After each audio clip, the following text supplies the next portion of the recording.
তো যেহেতু 25শে মার্চ শ্রী চৈতন্য মহাপ্রভুর আবির্ভাব তিথি, সেজন্য এই মাস ধরে সম্পূর্ণ মাসই আমরা এই চৈতন্য ভাগবত থেকে পাঠ করছি। সেই নিত্যানন্দ ত্রয়োদশী থেকে শুরু হয়েছিল, এখনো পর্যন্ত চলছে। তো মন্দিরে প্রতিদিনই চৈতন্য ভাগবত পাঠ হয়।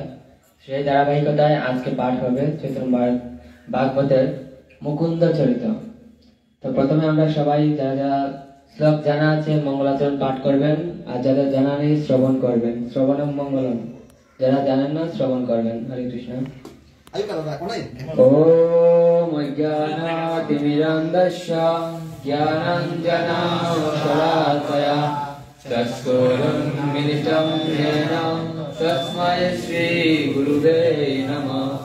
শ্রী চৈতন্যমনোভীষ্টং স্থাপিतं येन तं सजीवं साद्वैतं सावधूतं परिजनसहितं श्रीकृष्ण चैतन्य देवं श्री राधा कृष्ण पादन सहगण ललिता श्री विशाखान्वितांश्च। नमोऽयं विष्णुपादाय कृष्णप्रेष्ठाय भूतले श्रीमते भक्तिवेदान्त स्वामिनिति नामिने। नमस्ते सरस्वती देवे गौरवाणी प्रचारिणे कृष्ण चैतन्य गौरतिष्ठे नमः। हे कृष्ण करुणा सिन्धु दीनबन्धु जगत्पते गोपेश्वर गोपिकान्त राधाकान्त नमस्ते। तप्त काञ्चन गौराङ्गी राधे वृन्दावनेश्वरी वृषभानुसुते देवी प्रणमामि हरिप्रिये। नीलाचल निवासाय नित्याय परमात्मने बलभद्र सुभद्राभ्यां जगन्नाथाय ते नमः। पञ्चतत्त्वात्मकं कृष्णं भक्तरूपस्वरूपकं भक्तावतारं भक्तक्षं नमामि भक्तशक्तिकम्। ॐ वृन्दावै तुलसी देवै प्रिया वै केशवश विष्णु भक्ति पददेवी सत्यवत्यै नमो नमः। वाञ्छाकल्पतरुभ्यश्च कृपा सिन्धुभ्येव च पतितानां पावनेभ्यो वैष्णवेभ्यो नमो नमः। जय श्री कृष्ण चैतन्य प्रभु नित्यानंद श्री अद्वैत गदाधर शिवासादि गौरभक्तवृन्द। हरे कृष्ण कृष्ण कृष्ण हरे हरे, हरे राम राम राम हरे हरे। ओम नमो भगवते वासुदेवाय।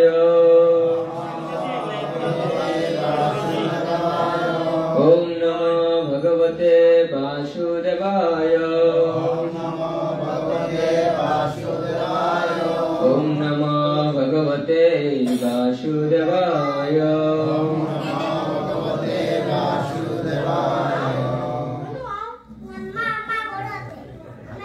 हरे कृष्ण। तो श्री चैतन्य भागवत एर मध्यखंड दशम अध्याय। तो दशम अध्याय श्री चैतन्य महाप्रभुर महाप्रकाश लीला। तो পেতে পারেন সেটা হরিদাস ঠাকুরের মাধ্যমে আমরা জানতে পারি। যিনি হরিনাম কীর্তন করতেন এবং এই হরিনাম কীর্তন করার ফলে ওনাকে পাষাণ্ডী যারা ছিল, পাপী যারা, তারা কি করেছিল, তারা ওনার বিরুদ্ধে গিয়ে ওনাকে 22টা বাজারে বেত্রাঘাত করেছে। তারপরে উনি সেই হরিনাম কীর্তন বাদ দেন নাই। পরবর্তীতে কি করেছিলেন, চৈতন্য মহাপ্রভুর কৃপা লাভ করেছিলেন উনি। তারপরে আসছে এই মুকুন্দ চরিত। ঠিক আছে, ওনাকে নাম আচার্যতে ভূষিত। হ্যাঁ, নাম আচার্য ছিল হরিদাস ঠাকুর বলা হয়, যিনি নাম এই যে হরে কৃষ্ণ মহামন্ত্র কীর্তন করলেন সেটি আনয়ন করেছিলেন। তো এখন এই যে মুকুন্দ চরিত, তো মুকুন্দ চরিত বলছেন যে সবাই কৃপা লাভ করেছিল যারা ছিল। তো মুকুন্দকে কখনো কি করছে না, ওই সময় শ্রী চৈতন্য মহাপ্রভু কৃপা দান করেননি। তখন কি করছেন যে কেন কৃপা দান করেননি সেই বিষয়টা এখন এখানে বর্ণনা করা হবে এবং পরবর্তীতে উনি কৃপা লাভও করেছিলেন সেটাও বর্ণনা করা হবে। তো মুকুন্দ চরিত সবাই শ্রবণ করলেন, যেহেতু এটা হচ্ছে চৈতন্য ভাগবত, শ্রী চৈতন্য মহাপ্রভুর কথা, সেজন্য কিছু সুর দিয়ে বলতে হয়, সুরের ত্রুটি হতে পারে, ক্ষমা সুন্দর দৃষ্টিতে দেখবেন। মুকুন্দ চরিত। মুকুন্দ আছেন অন্ত পটের বাহিরে, সম্মুখ হইতে শক্তি মুকুন্দ না ধরে। মুকুন্দ সবার প্রিয় পরম মহান্ত, বালমতে জানে সেই সবার বৃত্তান্ত। নিরবধি কীর্তন করে প্রভু শুনে, কোন জন না বুঝে তথাপি দণ্ড কেনে। এখানে বর্ণনা করছেন মুকুন্দ আছেন অন্তঃপটের বাহিরে, সম্মুখ হইতে শক্তি মুকুন্দ না ধরে। মুকুন্দ সবার প্রিয় পরম মহান্ত। বলছেন মুকুন্দ, এই যে মুকুন্দ, তিনি হচ্ছেন ওই সময়ে সবার প্রিয় ছিলেন। উনি হচ্ছেন একজন মহান্ত, বালমতে জানে সেই সবার বৃত্তান্ত। সবাই কি করেন, ওনার সম্পর্কে সবকিছু জানেন। নিরবধি কীর্তন করে প্রভু শুনে, কোন জন না বুঝে তথাপি দণ্ড কেনে। ঠাকুরে হো নাহি ডাকে আসিতে না পারে, দেখিয়া জন মিল দুঃখ সবার অন্তরে। তখন কি বলছে যে ঠাকুরে হো নাহি ডাকে আসিতে না পারে, দেখিয়া জন মিল দুঃখ সবার অন্তরে। ঠাকুরকে কি করছেন, চৈতন্য মহাপ্রভু ডাক দিচ্ছিলেন, তো তিনি আসতেন না, তো সবার মনে কি হচ্ছে, অন্তরে দুঃখ যাচ্ছে। শিবাস বলেন শুনো জগতের নাথ, মুকুন্দ কি অপরাধ করিল তোমার। এখন বলছেন যে মুকুন্দকে যে ডাক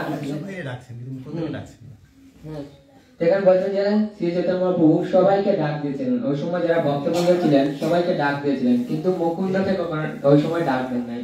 তখন ভক্তগণ কি করছে, শিবাস ঠাকুর উনি শ্রী চৈতন্য মহাপ্রভুকে জিজ্ঞেস করছেন যে মুকুন্দকে কেন ডাক দেওয়া হয় নাই, কি কারণ এটা। মুকুন্দ তোমার প্রিয় মুসবার প্রাণ, কেবা নাহি দ্রব্য শুনি মুকুন্দের গান। আর বলছে যে মুকুন্দ তোমার প্রিয় মোর সবার প্রাণ। বলছে মুকুন্দ হচ্ছে তোমার প্রিয়, শ্রী চৈতন্য মহাপ্রভুকে শিবাস ঠাকুর বলছেন। আর মুকুন্দ হচ্ছে কি সবার প্রাণ, যারা যারা ভক্ত ছিল সবার প্রাণ হচ্ছেন সেই মুকুন্দ।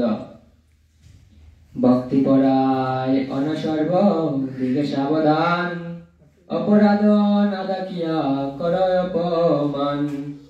যদি অপরাধ থাকে তার শাস্তি কর, আপনার দাসে কেনে দূরে পরিহর। তখন বলছেন যে ভক্তি পরায়ণ সর্বদিকে সাবধান। উনি এমন ভক্ত পরায়ণ ছিলেন যে সব দিকে, চতুর্দিকে ভক্তরা আছেন, সব দিকে সাবধানতার সাথে চলাফেরা করতে হতেন। ইনি মুকুন্দ, উনি সবসময় সাবধানতার সাথে চলাফেরা করতেন। তো অপরাধ না দেখিয়া করো অপমান, যদি অপরাধ থাকে তার শাস্তি করো। শিবাস ঠাকুর বলছেন চৈতন্য মহাপ্রভুকে যে মুকুন্দকে ডাক দেন নাই, উনার কি কোনো অপরাধ হয়েছে, যদি অপরাধ হয় তাহলে তার শাস্তি করো। যদি অপরাধ থাকে তার শাস্তি করো, আপনার দাসে কেন দূরে পরিহর। বলছে যে আপনার দাস তাকে কেন দূরে সরিয়ে রাখছেন। তুমি না ডাকিলে না রে সম্মুখ হইতে, দেখো তোমার প্রভু বল ভালো মতে। প্রভু বলে হেন বাক্য কবু না বলিবা, ও বেটার লাগে মোরে কবু না সাদিবা। এই যে শিবাস ঠাকুর বলছেন, তো বলার পর চৈতন্য মহাপ্রভু বলছেন হেন বাক্য কবু না বলিবা, ও বেটার লাগে মোরে কবু না সাদিবা। বলছে যে ওই বেটার জন্য কি করে না, মুকুন্দের জন্য আমার কাছে কোনো কিছু বলবেন না। কেন বলবেন না, কারণ ওনার অপরাধ হয়েছে সেটা এখন বলবেন। করলয়ে জাটিলয়ে পূর্বে যে শুনিলাম, ওই বেটা সেই হয় কেহ না চিনিলাম। কনে দন্তে তৃণলয় কনে জাতি মারে, অখর জাটিয়া বেটা না দেখিবায় মোরে। মহাভক্তা শ্রীবাস বলে আরো বার, বুঝিতে তোমার শক্তি কার অধিকার।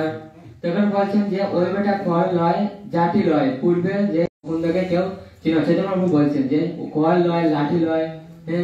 পরবর্তীতে বলছেন যে মহাবক্তা শ্রীনিবাস, ওই যে এটা শুনছেন, শুনিয়া বলছেন যে শ্রীনিবাস বলে আর বার, বুঝিতে তোমার শক্তি কার অধিকার। চৈতন্য মহাপ্রভুর যে শক্তি বা চৈতন্য মহাপ্রভুর যে লীলা, সেটা বুঝার শক্তি আর কার আছে, শ্রীবাস ঠাকুর সেটা বলছেন।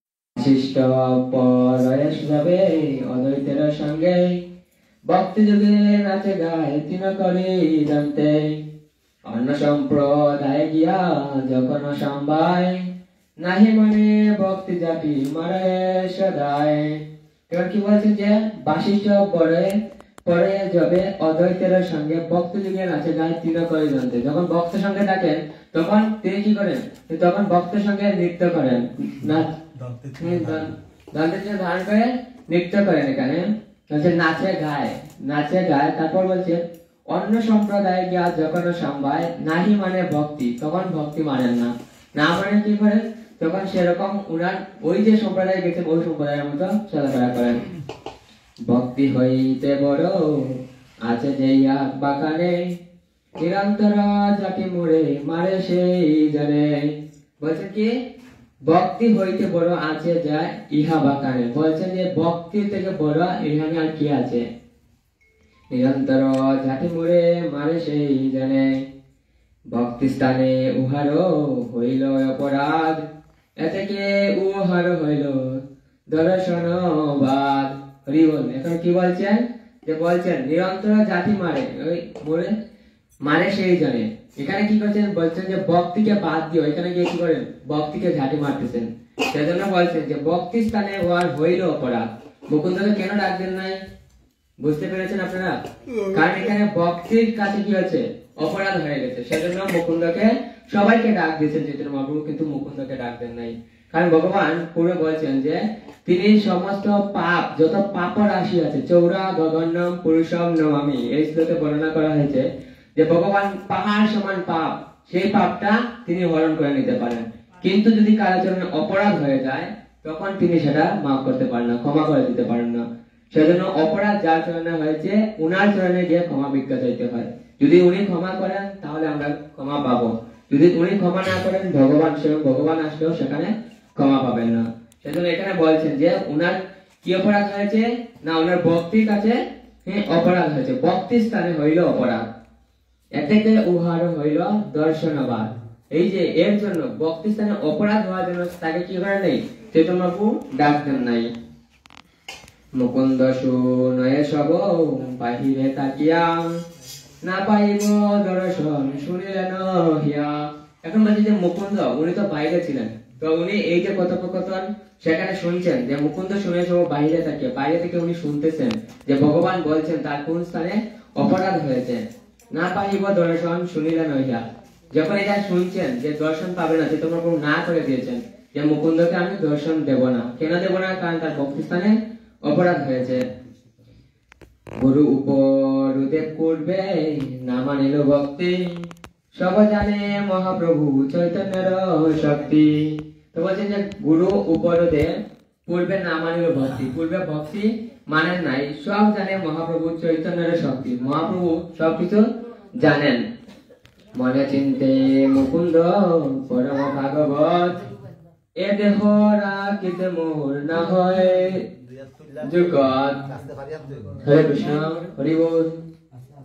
হরে কৃষ্ণ, হরে কৃষ্ণ। সবাই শ্রবণ করুন মনোযোগ সহকারে। মনে চিন্তে মুকুন্দ পরম ভাগবত, এ দেহ রাখিতে মোর না হয় জগৎ। এই যে চৈতন্য প্রভু দর্শন দিবেন না, সেজন্য মুকুন্দ যখন শ্রবণ করেছেন, শ্রবণ করার পর মনে মনে উনি চিন্তা নিয়েছেন। কি চিন্তা করছেন, মুকুন্দ পরম ভাগবত, উনি একজন পরম ভাগবত। তারপরে উনি বলছেন যে এই দেহ রাখিতে মোর না হয় জগৎ, আমি এই দেহ আর রাখবো না। কারণ ভগবান উনি বলছেন যে আমাকে দর্শন দিবে না, তাহলে কেন আমি সেই দেহ রাখবো। সেরকম উনি কি করছেন, দেহ ত্যাগ করবেন, সেজন্য চিন্তাধারা করছেন। অপরাধী শরীর ছাড়িব আজি আমি, দেখিব কতেক কালে ইহা নাহি জানি। বলছেন যে কতদিন পরে, যে কত কাল চলে যাবে ভগবানকে আমি দর্শন করতে পারবো না, সেজন্য আমি এই দেহ আর রাখবো না, আমি এই দেহ এক্ষণে ত্যাগ করবো।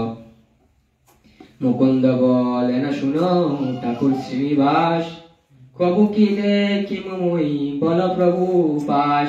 এখন মুকুন্দ বলেন শুনো ঠাকুর শ্রীবাস, শ্রীবাস ঠাকুরকে উনি বলছেন, যেহেতু শ্রীবাস ঠাকুর ভিতরে গিয়ে চৈতন্য মহাপ্রভুকে কি করছেন, উনি গিয়ে রিকোয়েস্ট অনুরোধ করছেন যে মুকুন্দকে কেন ডাক দেওয়া হয় নাই, যদি কোনো অপরাধ তাকে শাস্তি প্রদান করো, তারপরেও কি করো এই দাসকে সেবককে দূরে সরিয়ে দিও না। তো এখন যখন শ্রীবাস ঠাকুর বেরিয়ে আসছেন, বেরিয়ে আসার পর শুনো ঠাকুর শ্রীনিবাস কবু কি দেখিব মই বল প্রভু পাশ, আমি কি প্রভুকে কখনো দেখতে পারবো? কখন দেখতে পারবো?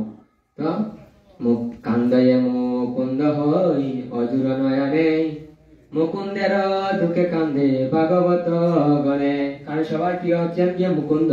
এখন বলছেন যে কান্দে মুকুন্দ হয় অজুর নয়নে, উনি এত কান্না করছেন যে চোখ দিয়ে জল অজুর ধারায় পড়তেছে, এরকম কান্না করছেন। আর মুকুন্দের দুঃখে কান্দে ভাগবত গণ, এখানে ভাগবত গণ বলতে এখানে সমস্ত বৈষ্ণববৃন্দকে বলা হচ্ছে। সমস্ত বৈষ্ণববৃন্দের প্রাণ হচ্ছেন গিয়ে মুকুন্দ। তো সেই মুকুন্দকে কি করছেন? কান্না করছেন। সেই কান্না দেখে সবাই কান্না করছেন। প্রভু বলে আর যদি কোটি জন্ম হয়, তবে মোর দর্শন পাইবে নিশ্চয়। এখানে শ্রী চৈতন্য মহাপ্রভু এসে কি বলছেন? আর যদি কোটি জন্ম হয়, কোটি জন্ম, এখানে একটা দুটো জন্ম না, 84 লক্ষ দিনই পার করার পর আমরা এই মনুষ্য জন্ম পেয়েছি। কিন্তু এখানে বলছেন ভগবান কি যদি কোটি জন্ম লাভ হয় তবে কি হবে? আমার দর্শন পাবে। চৈতন্য মহাপ্রভু যখন বলছেন যে শুনিল নিশ্চয় প্রাপ্তি প্রভুর শ্রীমুখে, মুকুন্দ সিঞ্চিত হইলা পরমানন্দ সুখে। দেখেন, আমরা যদি কিছু সময় বেশি বের করি তাহলে আমাদের কি হয়? যদি একটা চাকরির জন্য 5 দিন 10 দিন না দিয়ে যদি 1 বছর পরে দেয়, তাহলে আমাদের মনে কি আসে? দুঃখ চলে আসে না? যে 1 বছর পরে যদি পাই বা না পাই, এরকম একটা চিন্তা চলে আসে। নাও পাস করতে পারি বা পাশও করতে পারে, এরকম তখন আমাদের মনে দুঃখ থাকে। এখন দেখেন এখানে ভগবান কি বলছেন? ভগবান বলছে কোটি জন্ম, একটা দুইটা জন্ম না, কোটি লাভ করা হয় মুকুন্দর, তাহলে তিনি নিশ্চয় দর্শন পাবে। তো তিনি কি করছেন? এই মুকুন্দ তবে মোর দর্শন পাইবে নিশ্চয়, শুনিল নিশ্চয় প্রাপ্তি প্রভুর শ্রীমুখে। চৈতন্য মহাপ্রভুর মুখে যখন শ্রবণ করেছেন যে নিশ্চিত রূপে তিনি দর্শন লাভ করবেন, তখন কি বলছেন? মুকুন্দ সিঞ্চিত হইলা পরমানন্দ সুখে। কোটি বছর পরে তো একবার ভগবানের দর্শন লাভ করব। এই যে অপরাধের কারণে আমি আজকে দেখতে পাই নাই ভগবানকে, কিন্তু কোটি জন্ম পরেও কি করতে পারবো? ভগবানের শ্রী মুখ শ্রী বদন আমি দর্শন করতে পারবো। সেজন্য উনি পরম আনন্দে উনি কি করছেন? পরম আনন্দ সুখে তিনি আছেন।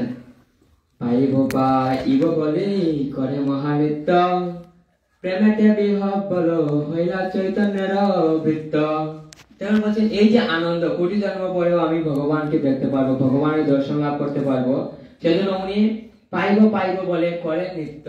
উনি নৃত্য করতেছেন, পাইব পাইব মানে দর্শন পাবো, কোটি জন্ম পরেও পাবো, তো সেজন্য উনি আনন্দের সহিত নৃত্য করতেছেন।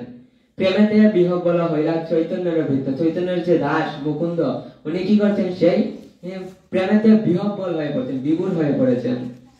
মহানন্দে মুকুন্দ নাচে সেই কানে, দেখিবেন হেন বাক্য শুনিয়া শ্রবণে।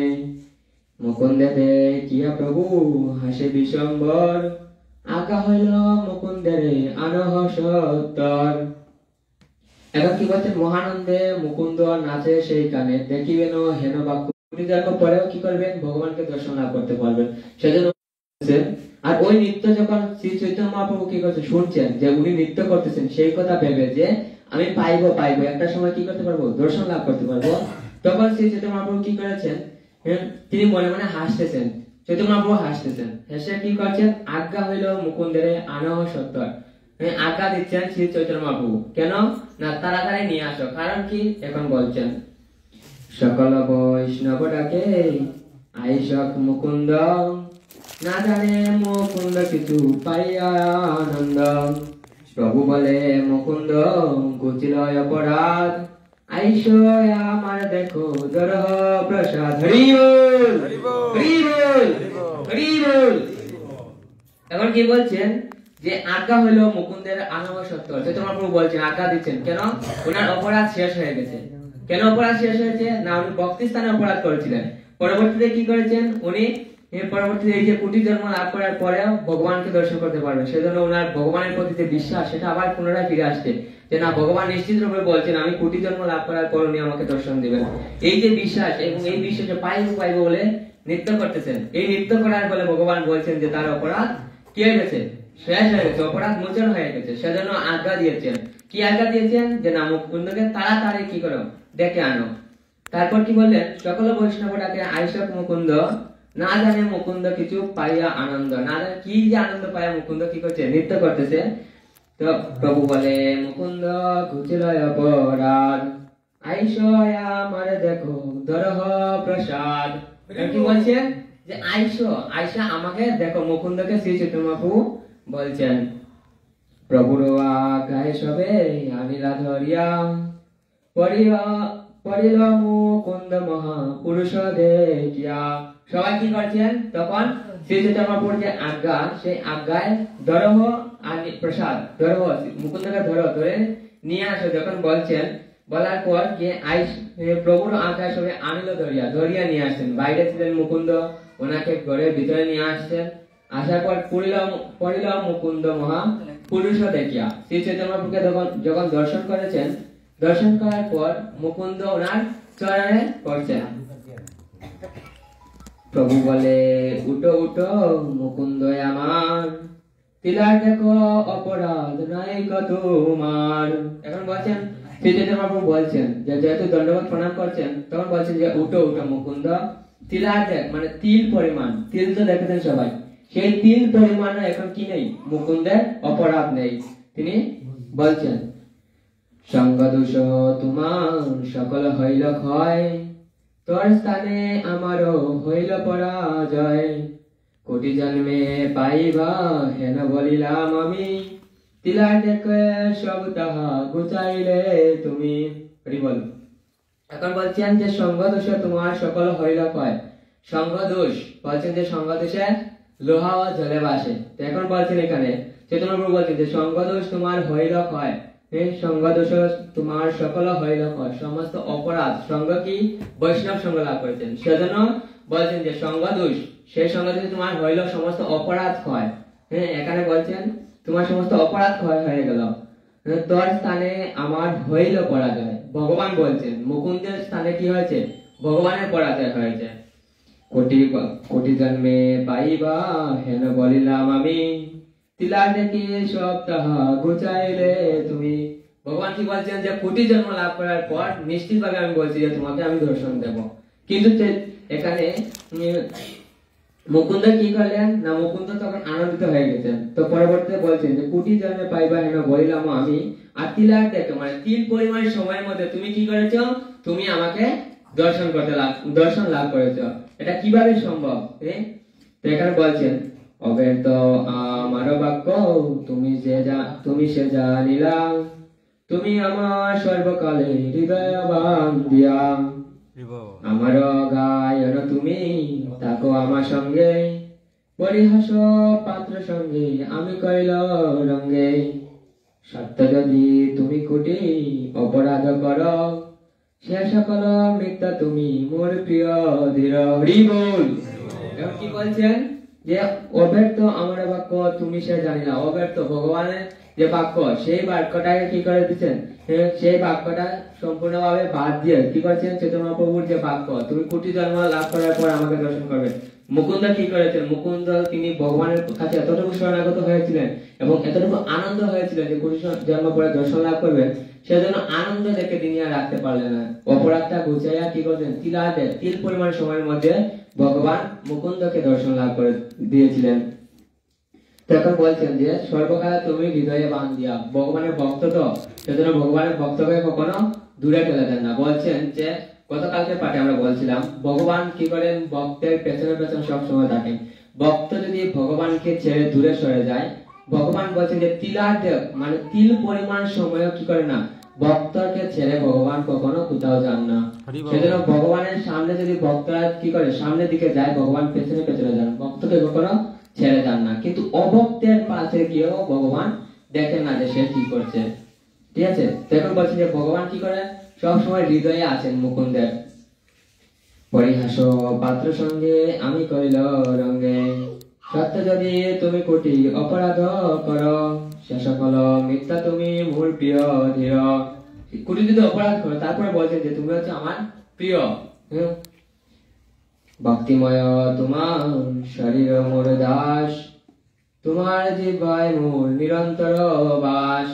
এখানে মুকুন্দকে বলছেন তোমার যে শরীর, সেই শরীরে কি করছি, তোমার শরীরটা হচ্ছে মোর দাস, আর তোমার জিহ্বায় মোর নিরন্তর বাস। আমার বাস কোথায়, সে তোমার প্রভু বলছে যে আমার বাস হচ্ছে তোমার জিহ্বায়। প্রভুর শ্বাস শুনি কান্দয়ে মুকুন্দ, দীক্ষার করিয়া অপনারে বলে মন্দ। এখন কি করছেন যে শ্রী চৈতন্য প্রভু এতভাবে সুন্দরভাবে বলছেন যে উনি কিভাবে মুকুন্দের প্রতি আছেন, মুকুন্দের কাছে কিভাবে ভগবান আছেন। তো বলার পর বলছেন যে দীক্ষার করিয়া আপনারে বলে মন্দ। এই যে আশ্বাস, সেই আশ্বাসটা যখন মুকুন্দ শুনেছেন, নিজেকে দীক্ষা দিচ্ছেন যে আমি কি করেছি, ভগবানের কাছ থেকে আমি দূরে সরে যাই। ভক্তি স্থানে যখন আসি তখন ভক্তি আমার বড় এরকম করি, আর অন্য সম্প্রদায়ের কাছে গিয়ে কি করি, আমি ভক্তিকে বাদ দিয়ে দিই, দিয়ে ওইখানেই যা আছে সবগুলো নিয়ে আমি থাকি। তো এখানে কি বলছেন যে দীক্ষা জানাচ্ছেন নিজেকে মুকুন্দ। ভক্তি নামা নীলুময়ী এই চার মুখে, দেখিলে ভক্তি শূন্য কি পাইব সুখে।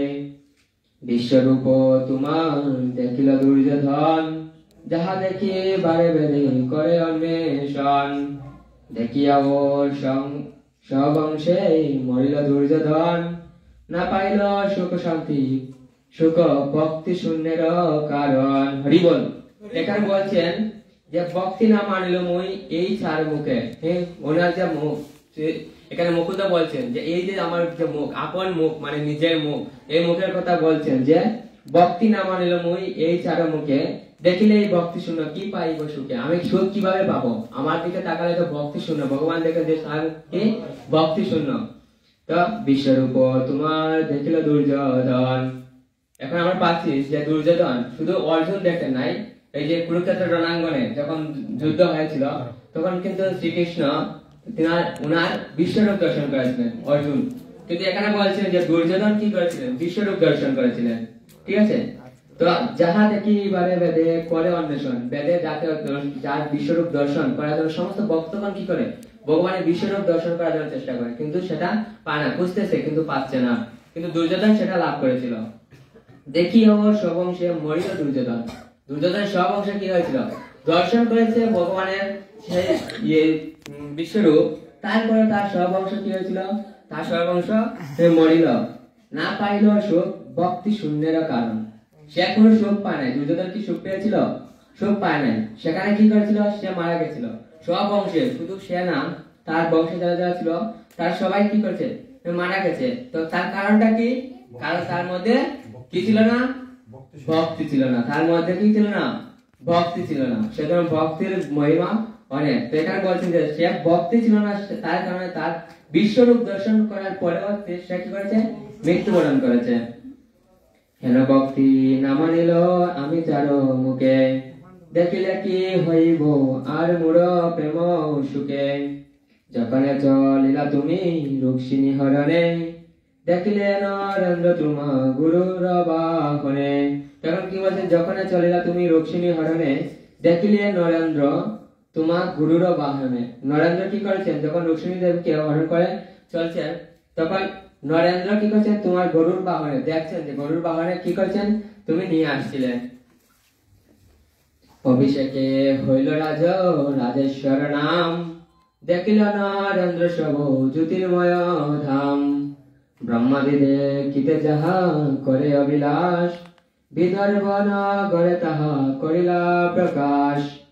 তাহা দেখি মরে সব নরেন্দ্র গণ, না পাইল সুখ ভক্তি শূন্যের কারণ। দেখেন ভক্তি শূন্য যদি থাকে তাহলে কোনো কিছু লাভ করা যায় না। এখানে নরেন্দ্রের কথা বলছেন, সেও কি করে নাই, ভক্তি শূন্য, সেজন্য ভগবানের সেটা কৃপা লাভ করতে পারে নাই। সর্বযজ্ঞময় রূপ কারণ সুকর, আবির্ভাব হইলা তুমি জলের ভিতর। অনন্ত পৃথিবী লাগে আচয় দর্শনে, যে প্রকাশ দেখিতে দেবের অন্বেষণে। দেখিলে হিরণ্য অপূর্ব দর্শন, না পাইল সুখ ভক্তি শূন্যের কারণ। এখন কি বলছেন, আবির্ভাব হইলা তুমি জলের ভিতর, এই সর্ব যজ্ঞময় রূপ কারণ শুকর। এই শুকর রূপে কি করেছিলেন, যখন আসছিলেন, আবির্ভাব হইলা তুমি জলের ভিতর। ভগবানকে বলছেন মুকুন্দ যে তুমি জলের ভিতর তখন আবির্ভূত হয়েছিলেন। শুনো, বেদকে রক্ষা করার জন্য যে হিরণ্যাক্ষ পৃথিবীকে ফেলে দিয়েছিল অন্তরিক্ষে, তখন শুকর রূপে তিনি সেটাকে যথাস্থানে রাখছিলেন, এবং শুকর রূপে সেই দিব্য ভগবান রূপ দর্শন করার পর সে তাকে চিনতে পারেনি, ভগবানকে চিনতে পারেনি, কারণ ভক্তি শূন্য। এখানে বলছেন যে ভক্তি শূন্য থাকার কারণে শুকরূপে ভগবানকে চিনতে পারেননি। তো পরবর্তীতে আবার বলছেন যে না পাইল সুখ ভক্তি শূন্যের কারণ, আর মহাপ্রকাশ দেখল তার ভাই, মহাগুপ্ত হৃদয়ে শ্রী কমলার টাই, অপূর্ব সিংহরূপ কহে ত্রিভুবনে, তাহা দেখি মরে ভক্তি শূন্যের কারণে। হিরণ্যকশিপুর কথা বলছেন যে হিরণ্যকশিপু কি করেছিল, তার ভক্তি শূন্যের কারণে সেও ভগবানের কৃপা লাভ করেনি, সেও কি করেছিল ত্রিভুবনে তাহা দেখি মরে, সেও কি করেছিল মরে গেছিল ভক্তি শূন্যের কারণে। হেন ভক্তি মূর ছাড় মুখে না মানিল, এ বড় অদ্ভুত মুখ কষি না পড়িল, কুব্জা যজ্ঞ পত্নী পুরো নারী মালাকার, কোথায় দেখিল তারা প্রকাশ তোমার, ভক্তি যুগে তোমারে পাইল তারা সব, সেই কানে মরে কংস দেখি অনুভব। এখানে বলছেন যে ভক্তি শূন্য হওয়ার কারণে কি হচ্ছে, ভগবানকে আমরা লাভ করতে পারছি না। তাহলে আমাদের জীবনে প্রত্যেকের উচিত কি, আমরা কি চাই, জীবনের মেন উদ্দেশ্যটা কি? এখানে যে কয়েকটা ভক্তি শূন্যের কারণ বর্ণনা করা হয়েছে, যে প্রথমে মুকুন্দ তিনি ভক্তি শূন্যের কারণে ভগবানকে দর্শন পর্যন্ত লাভ করতে পারেন নাই। পরবর্তীতে দুর্যোধনের উদাহরণ দিয়েছেন, দুর্যোধন ভগবানের সেই বিশ্বরূপ দর্শন করেছেন, কিন্তু ভক্তি শূন্যের কারণে সব বংশে কি করেছিল, তারা সব বংশে মারা গেছিল। তাহলে আমাদের মেন উদ্দেশ্যটা কি হওয়া উচিত, আমরা কি চাই, আমরা কি চাচ্ছি সেটাকে আমরা বুঝতে পারছি এখন? আমাদের জীবনের মেন উদ্দেশ্যটা কি হওয়া উচিত? ভক্তি লাভ করা, ভগবানের সান্নিধ্যে যাওয়া, ঠিক না? তো এখানে বলছে যে ভক্তি যদি লাভ করতে হয় তাহলে কি করতে হবে, অপরাধ শূন্য হয়ে ভক্তি লাভ করতে হবে। যদি ভক্তি থাকে তখন কি হয়ে যাবে, অপরাধ দূরে থাকবে। যদি ভক্তি আমরা যদি অপরাধ কারো চরণে হয়ে যায়, বৈষ্ণব চরণে যদি অপরাধ হয়ে যায়, তাহলে সমস্ত এই যে সমস্ত ভক্তি কি হয়ে যায়, বিনষ্ট হয়ে যায়। বলছে এই যে বৃক্ষ, এই বৃক্ষ তুলসী বৃক্ষ, উনি কি আছেন নিচ থেকে উপর দিকে উঠছেন না, আস্তে আস্তে উঠছেন। প্রথমে কি ছিলেন এরকম, এই যে এরকম একটা বেশি, ঠিক আছে, পরবর্তীতে একটা এই যে বৃক্ষ রূপে কি হচ্ছেন, ছোট থেকে বড় হচ্ছেন। তো আমাদের মধ্যে ভক্তিটাও সেরকম লুকায়িত আছে। সেই ভক্তিটাও কি হয়, যখন পরমেশ্বর ভগবানের সান্নিধ্যে যাওয়ার চেষ্টা করি বা ভক্তদের সাথে আমাদের কথা হয়, তখন আমাদের সেই ভক্তির সেই বীজটা অঙ্কুরিত হয়, আস্তে আস্তে সেটা বড় হতে শুরু করে। কিন্তু যখনই সেটা কি হয়, একটা সময় পরে যখন অপরাধে যুক্ত হয়ে যায়, তখনই সেই গাছটা কি হয়ে যায়, তখনই সেই গাছটা নির্মূলে আবার ছোট হতে থাকে বা মারা যায়, আবার তাকে পুনরায় কি করতে হয়, জাগরিত করতে হয়। সেজন্য যার জন্য অপরাধ হয়েছে তার কাছে গিয়ে ক্ষমা ভিক্ষা চাইতে হয়। তাহলে তার কাছ থেকে আমরা যদি অপরাধ মুক্ত হয়ে যায়, তখন সেরকম আবার ভিক্ষাটা কি হয়ে যাবে, আবার চেতনা ফিরে পাবে। সেজন্য আমাদের কি করতে হবে, অপরাধ শূন্য হয়ে লহ কৃষ্ণ নাম, অপরাধ শূন্য হয়ে কি করতে হবে, কৃষ্ণ নাম নিতে হবে। তো আপনারা যে এখানে আসছেন, সেটার মেন উদ্দেশ্যটা হচ্ছে আমরা ভাগবত কথা শ্রবণ করব, ভগবানের কথা শ্রবণ করব। শ্রবণ করার পর আমাদের যে ভিতরে যে শুদ্ধ কৃষ্ণ প্রেম রয়েছে, ভক্তি যে ভগবানের প্রতি রয়েছে, সেই ভক্তিটাকে জাগরিত করব, ঠিক আছে? সেই জাগরিত করার জন্য কিছু এই যে ভক্ত সঙ্গ বিহীন এই যে ভক্তি, সেই ভক্তির যে অঙ্কুরোদ্গমন সেটা হবে না। সেজন্য আমাদের কি করতে হবে, ভক্তদের সঙ্গ লাভ করতে হবে, ভক্তদের সঙ্গে গিয়ে বলতে হবে, কৃষ্ণ কথা শ্রবণ করতে হবে। আজকে যে আসছেন, এর মাধ্যমে আপনাদের অঙ্কুরোদ্গম হয়তো শুরু হয়ে গেছে। আপনার প্রত্যেকদিন যদি ভগবানের মন্দিরে যান, ভক্তদের সান্নিধ্যে যান, ভক্তদের কাছ থেকে ভগবানের কথা শ্রবণ করেন, তাহলে কি হবে, সেই যে অঙ্কুরোদ্গম শুরু হয়েছে সেটা আস্তে আস্তে আস্তে আস্তে বৃদ্ধি পাবে। যখন বৃদ্ধি পেতে পেতে পেতে পেতে ভগবানের চরণ পর্যন্ত যেতে হবে, সেই ভক্তি বীজের ভক্তিলতা কোথায় যেতে হবে, ভগবানের চরণ পর্যন্ত। তাহলে আমরা ভগবানের সান্নিধ্য লাভ করতে পারবো, ঠিক আছে? তো আমাদের কি করা উচিত এখন, আমাদের ভগবান বলে দিচ্ছেন যে ভক্তি শূন্য কারো হৃদয়ে আমি থাকি না, যার হৃদয়ে ভক্তি আছে তার কাছে আমরা থাকি। তা আমরা কি ভগবানকে চাই? হরি বল, হরি বল, হরি বল, হরি বল। আমরা যদি ভগবানকে চাই, হরে কৃষ্ণ কৃষ্ণ কৃষ্ণ হরে হরে, হরে রাম রাম রাম হরে হরে। তা আমরা যদি ভগবানকে চাই, তাহলে আমাদের কি করতে হবে, আমাদের করণীয়টা কি? যেহেতু আমরা ভগবানকে চাচ্ছি, আমরা কিন্তু কোনো ব্যক্তিকে চাচ্ছি না, এখানে কাকে চাচ্ছি, ভগবানকে। সেজন্য আমাদের করণীয় কি? আমরা যদি প্রথমে বলি যে আমাদের করণীয়টা কি, একজন যদি বলেন তাহলে ভালো হবে। একজন দুজন বলেন যে আমাদের করণীয়টা কি। মাতাজি আপনারা বলেন। কেউ একজন বলেন যে আমাদের করণীয়টা কি? ভগবানের কাছে তো আমাদের যেতে হবে, ভগবানকে লাভ করতে হবে নাকি? ভগবানকে লাভ করতে হলে কি একজন এখানে মুকুন্দকে ভগবান বলতে 20 জন্ম যদি আসো তারপরে কি হবে? আমার দর্শন লাভ করতে পারবে। তাহলে আমরা যদি ভগবানের দর্শন লাভ করতে চাই তাহলে আমরা কত জন্ম লাভ করতে হবে ভগবানকে দর্শন করার জন্য? তা কি ঠিক আছে? ঠিক নেই। সেজন্য আমাদের বলছেন যে এখানে এই যে ভববন্ধন চক্রাকারে একটার পর একটা কি হচ্ছে, আমরা জন্মগ্রহণ করছি। কখনো কুকুরের জন্ম লাভ করেছি, কখনো মনুষ্য জন্ম লাভ করেছি, আবার কখনো শুকরের জন্ম, তারপর হচ্ছে কেঁচু, কীট পতঙ্গ, সেরকম এক একটা জন্ম কি করছি পার করে আসছি। 84 লক্ষ বার যখন জন্মগ্রহণ করেছি তার পরবর্তীতে হচ্ছে এই মনুষ্য জন্ম। ঠিক আছে? তো এই মনুষ্য জন্মের করণীয়টা কি? সেই মনুষ্য জন্মের করণীয়টা হচ্ছে যে ভগবানের সেবা পূজা করা, ভগবান কি বলছে সেটা মেনে চলা। তাহলে আমাদের সেই ভববন্ধন থেকে আমরা মুক্তি লাভ করতে পারবো এবং চরমে মানে অন্তিমে কি করতে পারবো? ভগবানের ধাম লাভ করতে পারবো। হরি বল। তো আমরা কি ভগবানের ধাম লাভ করতে চাই বা ভগবানের সেবা করতে চাই? যদি চাই তাহলে আমাদের কি করতে হবে? এই যে জপমালা আপনাদের দেখছেন সাধুরা সব সময় হাতে নিয়ে জপ করে। হ্যাঁ, সবাই জপ করে, জপ করে। আবার অনেকে বলেন যে সাধুরা সবসময় এই থলির মধ্যে হাত নিয়ে হরে কৃষ্ণ কৃষ্ণ কৃষ্ণ হরে হরে এরকম বলে। তো তারা কেন বলে? তারা ভগবানের সেবার জন্য তো তারা বলছে। ঠিক আছে? তো ভগবানের সেবার জন্য তারা সবসময় কি করে? কৃষ্ণ নাম বলে। বলে এরা অকর্মা। কি বলে? অকর্মা। সাধুরা কি? অকর্মা। তারা কোনো কর্ম করে না, তারা হচ্ছে অকর্মা। সেটা হচ্ছে কারো গালি। হ্যাঁ, সবাই কি বলছে? গালি দিচ্ছে, কিন্তু শাস্ত্র সেটাকে কি বলছে? ভুল হিসেবে ধরছে। শাস্ত্র বলছে সাধুরা সত্যি অকর্মা। সাধুরা কি? সাধুরা সত্যি অকর্মা, কিন্তু লোকমুখে সেটা গালি হিসেবে তারা ব্যবহার করছে যে সাধুরা অকর্মা। ঠিক আছে? সাধুরা অকর্মা ঠিকই, আমরা মেনে নিচ্ছি, কারণ শাস্ত্র সেটাই বলছে। সাধুরা কি? সাধুরা হচ্ছে অকর্মা, কারণ তারা কর্ম করতে চাচ্ছে না, তারা ভগবানের সেবা করছে। যারা ভগবানের সেবা করে তারা সত্যি অকর্মা। ঠিক আছে? ভগবান সেটা কি করেন? ভগবানের জন্য আমরা যা কিছু করছি ভগবান সরাসরি আমাদের কি করেন? সেটা গ্রহণ করেন। আর গ্রহণ করার পর আমাদেরকে কোনো কি করেন নাই, এরকম ফল দেন নাই যে স্বর্গে গিয়ে বাস করতে হবে, এরকম কোনো কিছু দেন নাই যে মর্তলোকে যেতে হবে বা নরকে যেতে হবে। ভগবান কি দেন? ভক্তদেরকে স্বীকৃতি দান করেন, যে স্বীকৃতি ফলে ভগবানের সেবার যে মন মানসিকতা, সেই মন মানসিকতা আরো উত্তরোত্তর বৃদ্ধি পায়। ভগবানের কাছে সান্নিধ্যে যাওয়ার সেই প্রবণতা উত্তরোত্তর বৃদ্ধি পায়। সেজন্য ভগবান ভক্তদেরকে স্বীকৃতি দান করেন। আর ভক্ত ছাড়া যারা আছে তারা কি করে? ফল আকাঙ্ক্ষা করে, আমি যেন স্বর্গে গিয়ে বাস করতে পারি, আমি যেন ভালো একটা চাকরি পেতে পারি, আমি যেন ভালো একটা সেবায় যুক্ত হতে পারি। কি সেবা? এটা হচ্ছে ভগবানের সেবা না, এটা হচ্ছে ঘরের কাজ বা অন্য কোনো কিছু। যার জন্য ভগবানের সান্নিধ্য লাভ করার জন্য অভক্তরা বা ভক্তদের ভক্তবাদী যারা আছেন সবাই কিন্তু চায় না। ঠিক আছে?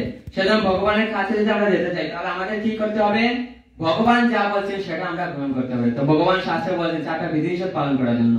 হ্যাঁ, 4টা বিধিনিষেধ পালন করা সেটা আমার কথা নয়, সেটা চৈতন্য মহাপ্রভু বলে গেছেন, ভগবানও বলছেন, শ্রীকৃষ্ণ বলছেন, শাস্ত্রে বর্ণনা করা হয়েছে 4টা বিধিনিষেধ। কি কি 4টা বিধিনিষেধ? কি আমরা সবাই জানি?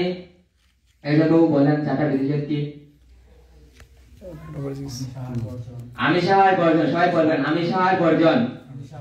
তারপর নেশা বর্জন, অবৈধ সঙ্গ বর্জন, দুধক্রিয়া বর্জন। আর একজন প্রভু বলেন, সবাই বলবেন মুখ দিয়ে উচ্চারণ করবেন। প্রভু আমিষ আহার, নেশা, আমিষ আহার বর্জন।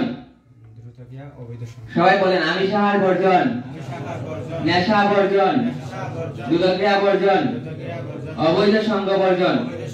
আমিষ আহার বর্জন, নেশা বর্জন, অবৈধ সঙ্গ বর্জন, দুধক্রিয়া বর্জন। এই 4টা বর্জন মানে বাদ দেওয়ার কথা ভগবান বলছেন শাস্ত্রে। সেজন্য আমাদের চেষ্টা করতে হবে এই 4টা বাদ দেওয়া। এখন আমিষ আহার বর্জন, আমিষ মানে সবাই জানি আমিষ কি। হ্যাঁ, আমিষ মানে হচ্ছে মাছ, মাংস, ডিম, এগুলো হচ্ছে আমিষ। আবার রসুন, পেঁয়াজ, এগুলো হচ্ছে আমিষ। আমিষ জাতীয় জিনিস আমাদের বাদ দিতে হবে, যেটা ভগবান বলছেন। যদি এটা থাকে তাও কি হচ্ছে? আমরা ভগবানের সান্নিধ্যে যেতে পারছি না। তাহলে এই জিনিসটা আমাদের বাদ দেওয়ার চেষ্টা করতে হবে। পরবর্তী কি বলছে? আমিষ আহার বর্জন, নেশা বর্জন। প্রত্যেকদিন সকালে ঘুম থেকে উঠতে হলে 1 কাপ চা লাগে। যদি চা না হয় ঘুম ভাঙতেছে না। ঠান্ডা দিন হলে তো আরো শেষ, এরপর তো বেরোতে ইচ্ছা করছে না। কেন? চা হয় নাই, যদি চা হয় তাহলে আমি বেরিয়ে যাবো, এরকম চিন্তা থাকে অনেকে। আবার চাকরি যদি থাকে তাহলে তো আর শেষ, 8টা না বাজার আগে তো ঘুম ভাঙছেই না, কারণ 8টার সময় উঠে দৌড় দিতে হবে চাকরিতে। ঠিক আছে? তো আমাদের নেশাটা কোন জায়গাতে? নেশাটা হচ্ছে প্রতিদিন সকালে আমরা চা না ছাড়া আমরা কোনো কিছু করছি না। সেজন্য চাটা হচ্ছে আমাদের নেশা।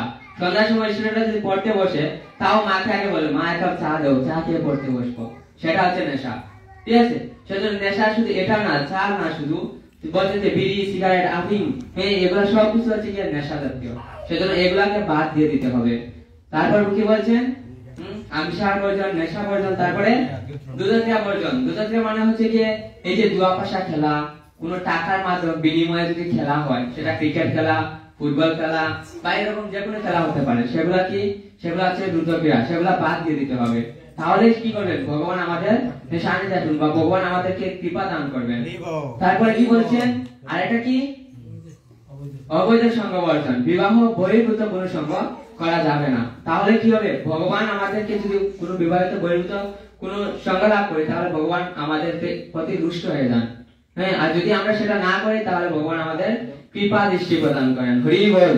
তাহলে আমাদের কি করতে হবে, এই 4টা বিধিনিষেধ পালন করতে হবে। তাহলে কি করবেন, ভগবান আমাদের কৃপা দান করবেন। আর আমরা সবাই তো চাচ্ছি, সবাই তো হাত তুলে বলছেন যে ভগবানের সান্নিধ্য লাভ করতে চান। তাহলে এই জিনিসটাকে আমরা গ্রহণ করতে পারি না, পারি কিনা, পারি কিনা? মুখে কি আওয়াজ নেই?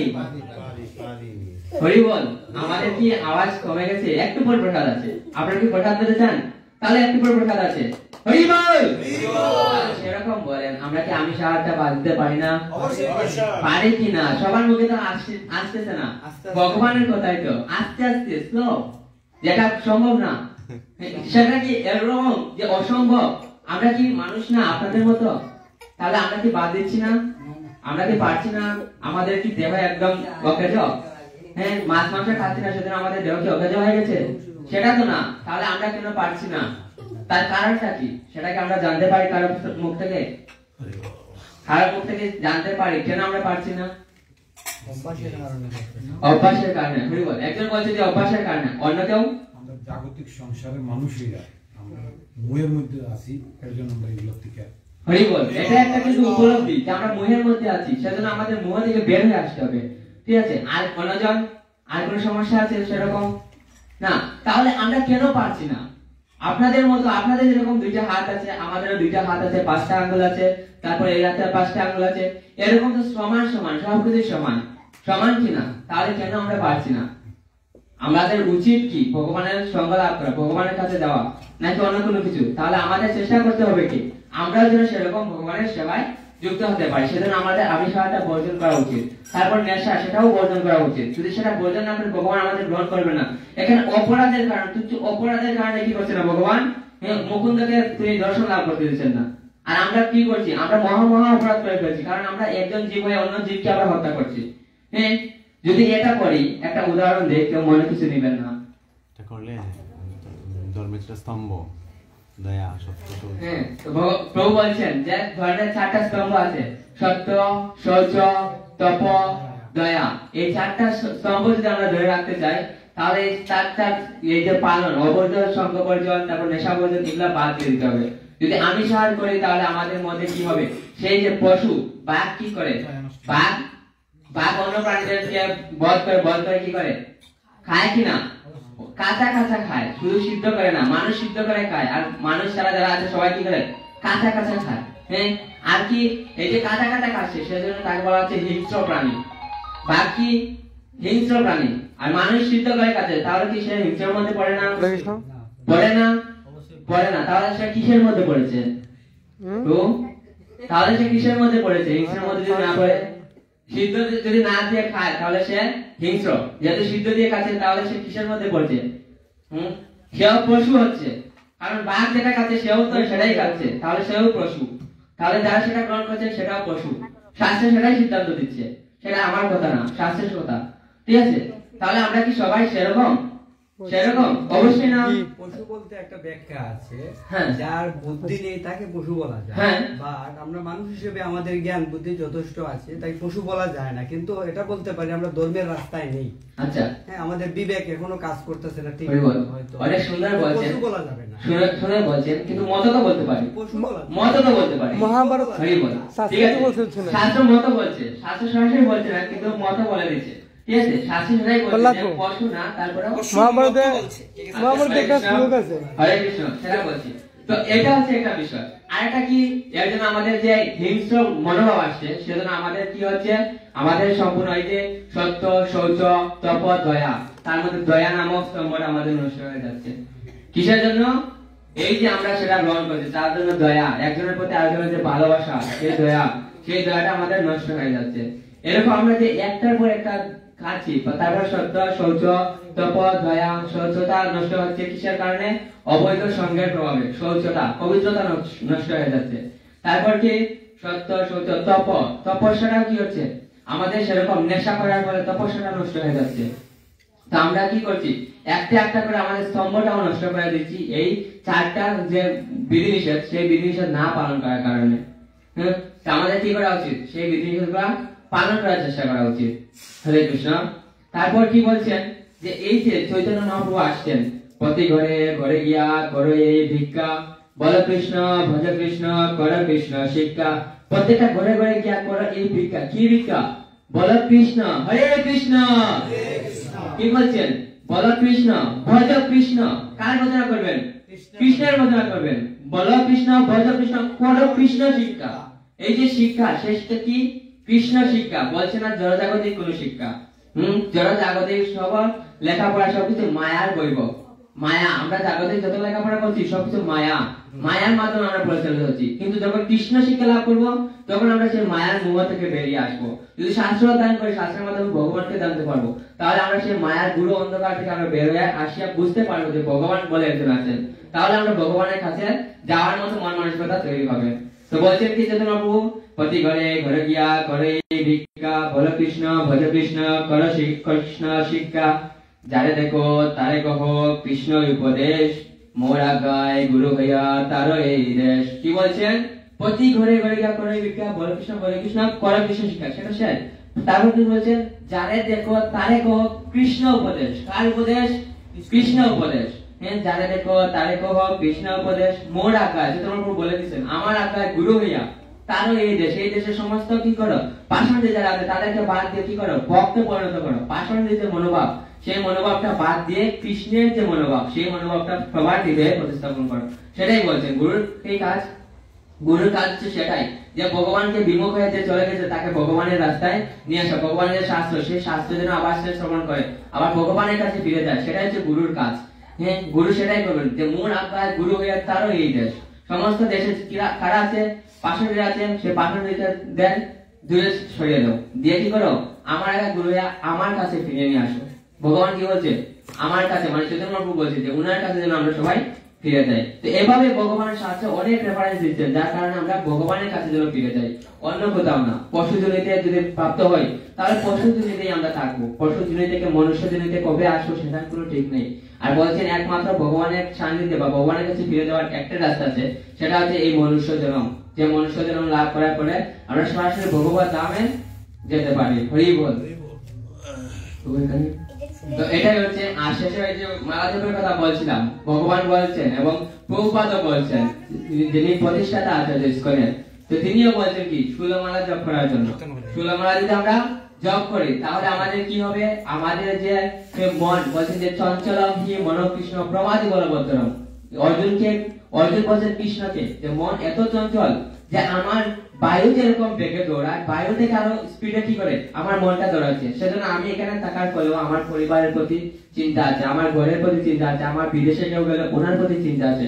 তো মনটা কোথায় যাচ্ছে? আমি এখানে, কিন্তু মনটা এক এক জায়গায় যাচ্ছে। সেজন্য এই মনকে স্থির করার মাধ্যম হচ্ছে কি, এই হরিনাম কীর্তন করা। যে হরিনাম কীর্তন করলে আমরা মনকে দৃঢ়ভাবে একাগ্রীভূত করে ভগবানের চরণে নিয়ে যেতে পারবো। হরে কৃষ্ণ। তাহলে আমাদের সবার উচিত মনকে একাগ্রীভূত করে ভগবানের চরণে নিয়ে যাওয়ার জন্য প্রথম পদক্ষেপ হচ্ছে কি, এই হরে কৃষ্ণ মহামন্ত্র কীর্তন করা এবং জপটা